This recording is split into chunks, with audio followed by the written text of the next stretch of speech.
13 তারিখ ইউনূসকে যেন গ্রেপ্তার করা হয়, তার যে বিশ্বাসঘাতকতাগুলি এগুলি আমাদের সামনে আনতে হবে। দেখেন, ইউনূসের কাছে বাংলাদেশের মানুষের অনেক আশা ছিল। হাসিনা যদি 15 বছর মানুষকে ঠকায় থাকে, ইউনূস কিন্তু 1.5 বছর মানুষকে ঠকাইছে।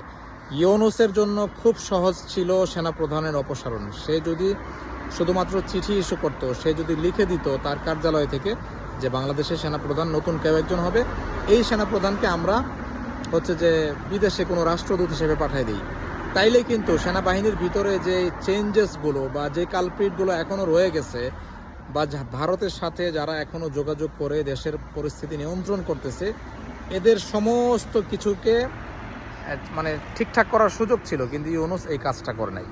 ইউনূস আবরার ফাহাদের হত্যার বিচার করে নাই, তাদের হত্যাকারীদেরকে ফাঁসি দেয় নাই। ইউনূস জুলাইয়ে যারা 24-এ নিহত হয়েছে, যে সমস্ত পুলিশ গুলি করছে, তাদেরকে যে বিচার করে নাই। সো এই রকম আরও কি আমলনামা আছে, সেগুলো আপনারা কমেন্টে লেখেন। আপনার দৃষ্টিতে ইউনূসকে মানুষ সহযোগিতা করার পরেও সে যে বিএনপির সাথে আপোষ করে গেছে, সবসময় আপনার চুপ পুকিয়ে রাষ্ট্রপতিকে অপসারণ করে নাই। সো আপনার দৃষ্টিতে ইউনূসের কী অপরাধ আছে সেগুলো আপনি কমেন্টে লেখেন, এবং 13 তারিখেই যেন তার বিরুদ্ধে মামলা করা হয়। দেশটাকে গোছানোর যে সুযোগ জনগণ তাকে দিছিল, সেটা না করার কারণে, একই সাথে হাদির বিচার না করার কারণে ইউনূসের বিরুদ্ধে মামলা হওয়া উচিত, এবং 13 তারিখেই তাকে গ্রেফতার করা উচিত, সে যেন পালাইতে না পারে।